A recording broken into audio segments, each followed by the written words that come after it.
Je suis fontenaisien depuis 6 ans, sculpteur à Fontenay-aux-Roses, soutenu par la mairie. Arrivé à un âge où j'ai eu des enfants, je me suis penché sur le sens de ma carrière artistique. Je suis un enfant qui est né avec un crayon, j'ai toujours dessiné, j'ai toujours bien gagné ma vie en dessinant, mais j'étais dans la com. Et je dessinais aussi, j'étais directeur artistique. Mais j'avais à un moment échappé quand même à quelque chose de vraiment fondamental pour un enfant qui a toujours voulu être artiste. Et je me suis tourné du jour au lendemain vers la sculpture. Et j'ai choisi les animaux puisque c'est une source inépuisable de créativité. Et pour trouver un petit peu mon écriture, il a fallu que je me compare un petit peu à ce qui était fait. Et j'ai trouvé un petit peu mon bonheur, même beaucoup, dans le symbolisme surréaliste. Mon objectif, c'est quand même de donner une dimension extraordinaire à quelque chose qui est une vérité cachée de l'animal.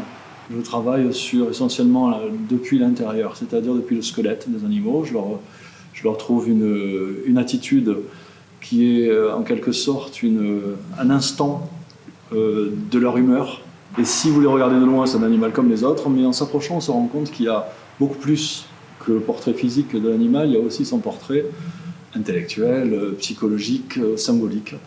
Alors j'ai commencé par faire beaucoup de cire au départ, par-dessus mon squelette en acier, mais ça fait des originaux beaucoup trop fragiles.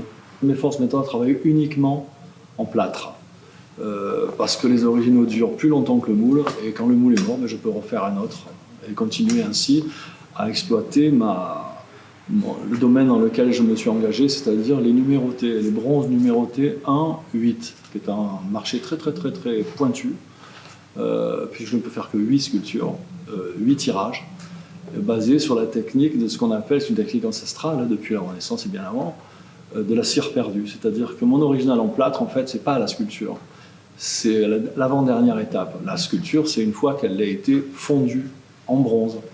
Et donc on fait une cire, pour pouvoir la mouler dans quelque chose de plâtre réfractaire. Et quand on va chauffer le plâtre réfractaire, la cire qu'il y a à l'intérieur va disparaître. Et à la place de ce qui disparaît, on coule le bronze. Et une fois que le bronze est froid, on casse, on décoffre. Et on révèle le bronze brut. Alors après, je vous dis, c'est comme un bijou, c'est un gros bijou. Il y a plusieurs personnes qui travaillent dessus dans les fonderies. Une fois qu'elle est décoffrée, il y a encore 15 jours de travail pour la révéler avant ce qu'on appelle la patine. Une fois que la pièce est réparée, sablée, poncée, elle passe à la patine. La patine, c'est la couleur qu'on aura choisie. Une fois qu'elle est patinée, elle n'est toujours pas finie. L'œuvre se révèle quand on passe la cire. Le dernier coup dessus, pour protéger le bronze, on passe de la cire dessus. Et c'est le dernier coup de chiffon qui lui donne vraiment... On comprend que c'est fini à ce moment-là. C'est vraiment magique, c'est incroyable.